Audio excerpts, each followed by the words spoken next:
Do not be afraid. Let's go. Whenever you're doing a full site execute with smokes and flashes, the very first thing you need to do is take map control. Every single time. The only time you do not take map control is when you're doing a quick push or a quick rush, say out of Pyjamas Mirage, and you're relying on the fact of surprise and catching your opponents off guard and out of position.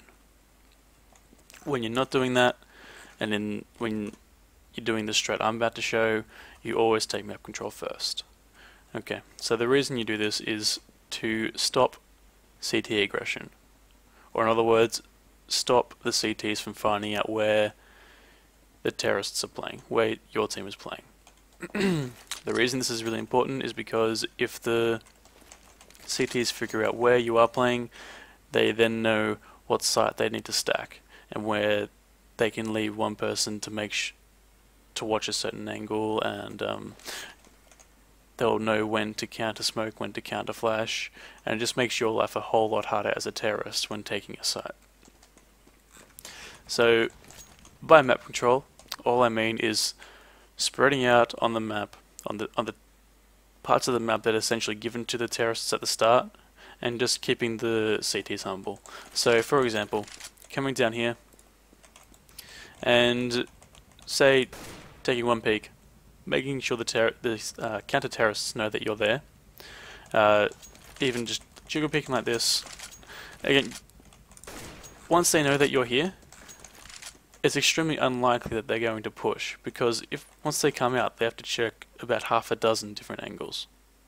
Okay, so it's extremely easy for you to kill them if they do push, but that's not your goal. It's just to keep them pushed back.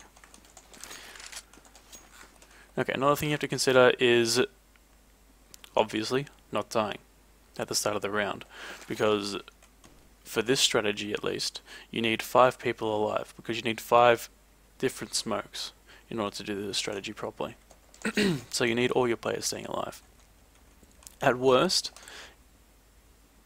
you should be trade fragging. So if you should be pairing up. If one player gets picked, then you have a teammate to return the frag, so it ends up being a 4v4. You don't want it to be a 5v4 when trying to push into a site, because it's very rarely going to work. Okay, so when taking A on train, where should you be? Right. I'd recommend first player should be watching long Ivy like this. They don't need to be pushed up. They can be if they want to.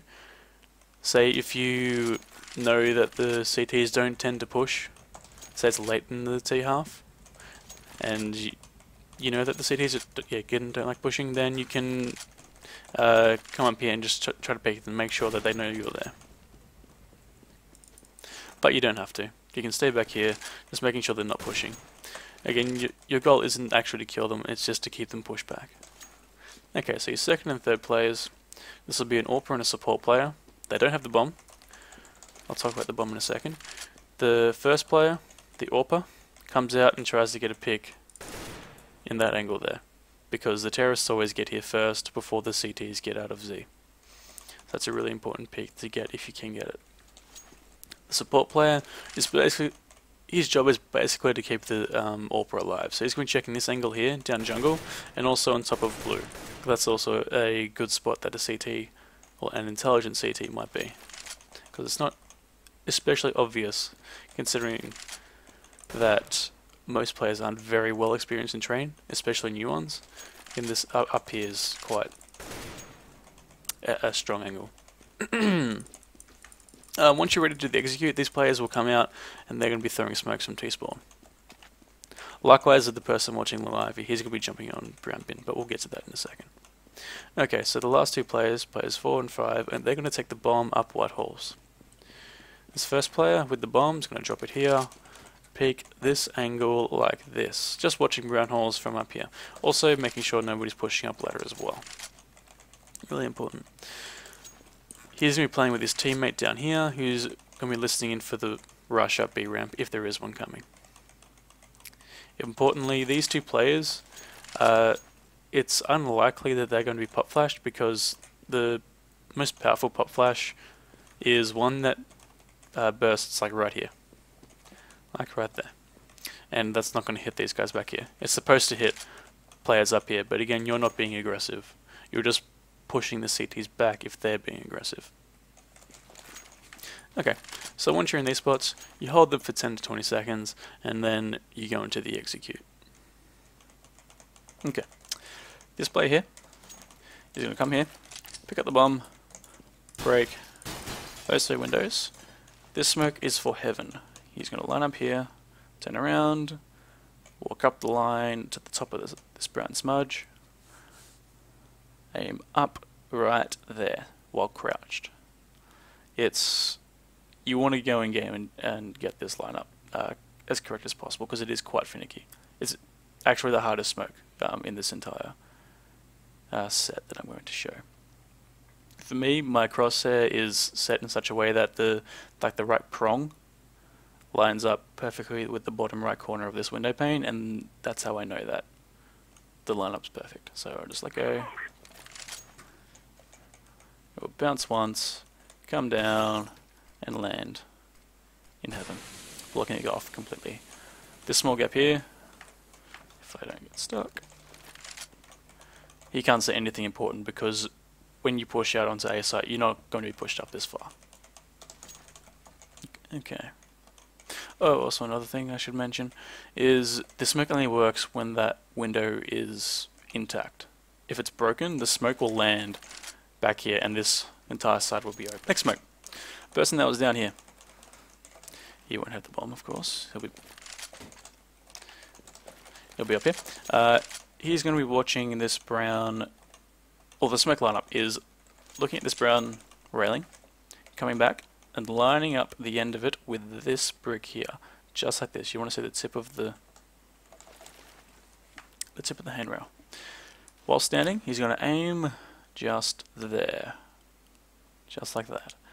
I haven't figured out an exact precise lineup for this, so you're going to have to go in game and figure it out for yourselves, unfortunately.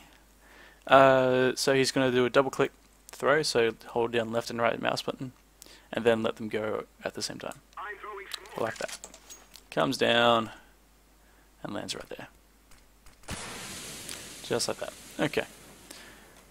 These are the smokes. So the 2 players that were in A main, one's going to come back here and throw this smoke.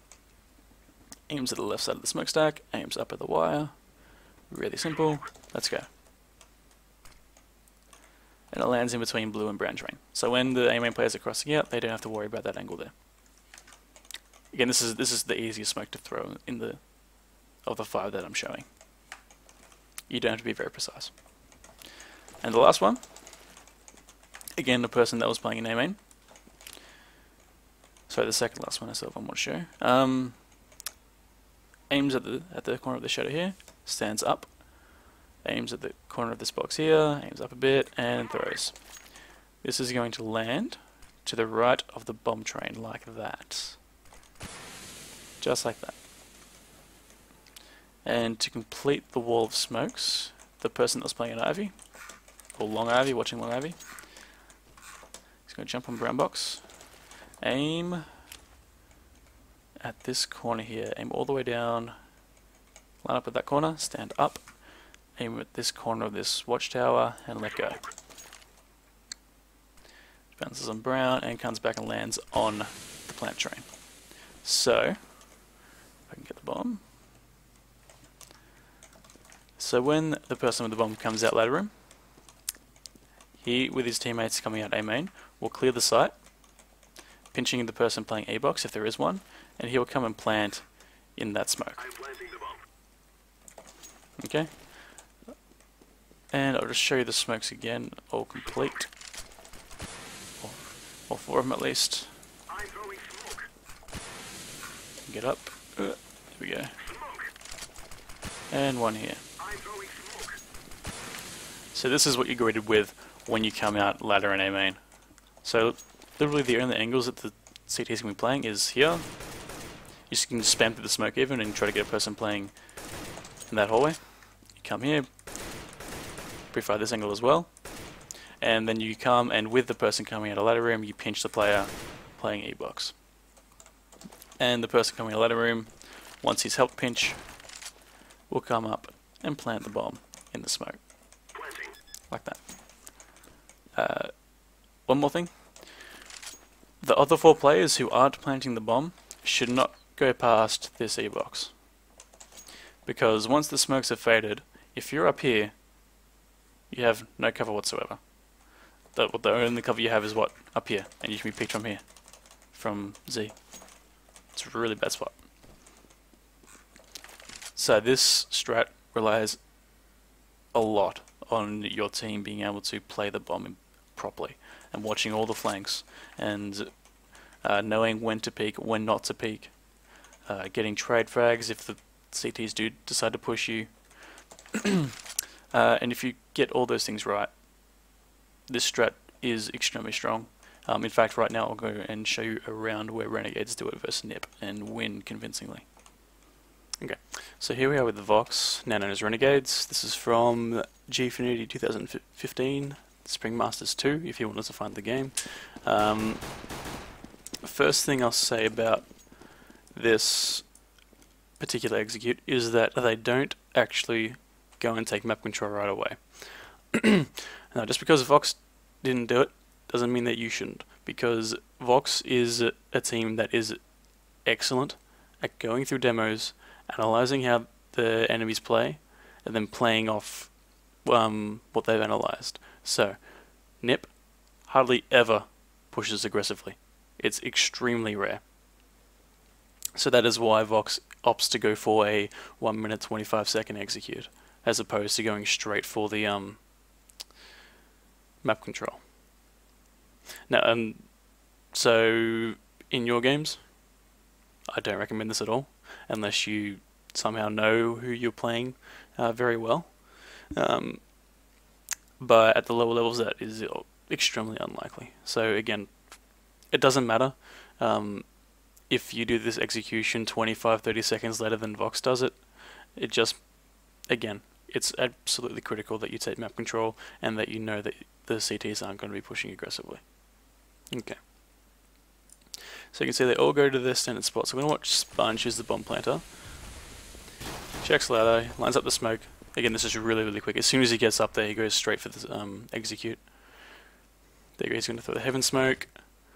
We'll watch it from as he jumps down the ladder, since he's at first. Okay, so another thing to note is that NIP actually responded very, very well to this. So think of this as like a worst case scenario for this strat. See, Forest there just popped through the smoke, and even though we caught the Vox players completely off guard, they were still able to get the trade. And it ends up being a 3v2, soon to be a 3v1. I think it's as it gets the next kill. Oh no, where is it? There we go. And then it's just Get Right, who's in a 1v3. He has no nades, so it's next to impossible to win from this position. As you can see, the positions of the Vox players, even though they're pushing up now, because there's only one person left, and they want to try and get the exit kill and Get Right. Before that, when the round wasn't completely decided, they were hanging by the blue train, behind the brown train, behind E-box. Sponge was in the ladder room watching for the flank from a B player coming back behind. So all these things I said, all these things that Vox are doing, keep in mind. And now, last thing, I'm going to go over some of the things you can play around with this strat. Basically a lot of metagaming stuff that Vox has also done. So in this round here, actually, from Ali's perspective, he's going to be met with a smoke. This is that smoke between blue and brown train. I'll show you it. This one here. Okay. So this is what Vox actually did a lot in this on their T side. Is that this is the round before, round 18, was only a few rounds into the half when they did that full execute. So in subsequent rounds, they can now fake that execute. In fact, they only actually did the take another. They only did it one more time in the entire half. Everything else was fakes, and then going B like they did here. Granted, This round wasn't that great for them since 4 players on Nip were an eco. Anyway, still pretty good. But yeah, if you can find this demo, go through Vox's T-side half, and you'll see what I'm saying, that they will go fake a lot of the smokes on their onto A site, then go back around B, or do the smokes, then wait, and then go out and push. If they do that, they can't do all 5 smokes, obviously, because then they have no more when they actually do decide to push, so they have to, say, throw 2 or 3 smokes initially, hold, wait for the over-rotate, get Nip to think, oh no, they're going B, and then then Vox will throw their remaining smokes and then push out onto A.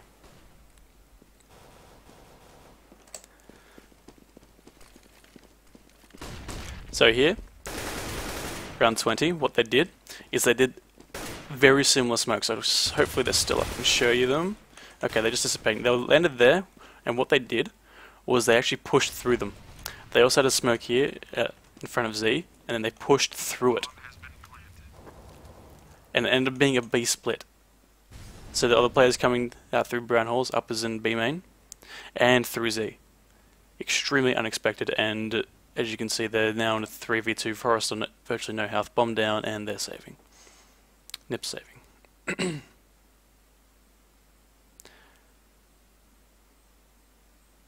So yeah, as I said, you can find this demo, see how Vox plays, basically plays with Nip in this entire half. As I mentioned before, they do actually end up winning after being, well, I can't say the score that they were at entering the half, but I think it was something like 12-3, and they ended up winning, or 11-4, something like that, and Vox ended up winning the game on their T side. So a very good demo to watch. Okay, so the last thing I wanted to say before I go is just to go over some stuff the CTs can do in order to shut this strat down. So in round 18 of that demo I just showed, Nip did quite a good job of actually defending it, given that that was the first time they'd actually been faced with it.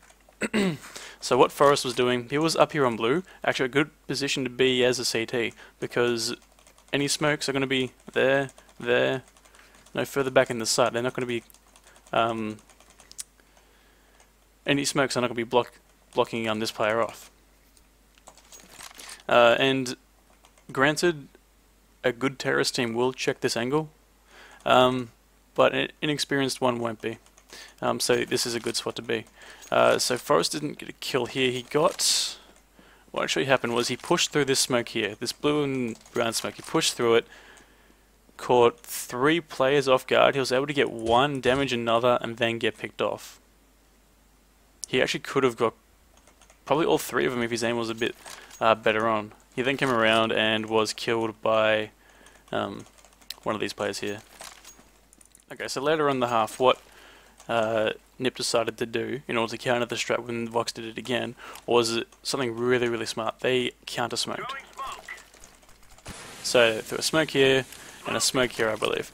It might have been just one, I might be misremembering, but this is actually a really good thing to do if you want to counter-smoke, or just completely shut down the strat. Because the strat, again, uses 5 smokes. If you shut down the strat, the T's now have no more smokes to work with at all. So what these 2 smokes do, as if you haven't gathered already, is they're placed in front of the terrorist ones. So the CTs can push in front of the terrorist smokes and wait for the terrorists to push through the smokes that they just threw down. It's like a reverse retake, basically. It puts the CTs in a much better situation. And the terrorists are put with a very hard decision whether to push through the smokes and most likely lose the round, or to just wait and then lose the round anyway because they don't have any more smokes. So again, it's a really smart thing to do. And the terrorists, when faced with these smokes, so a counter to the counter, I guess would be to flash, because they won't be able to see the smokes coming, or like flash high, so they don't hear the bounce, and then push the smokes, I guess. That's why only thing that they can do.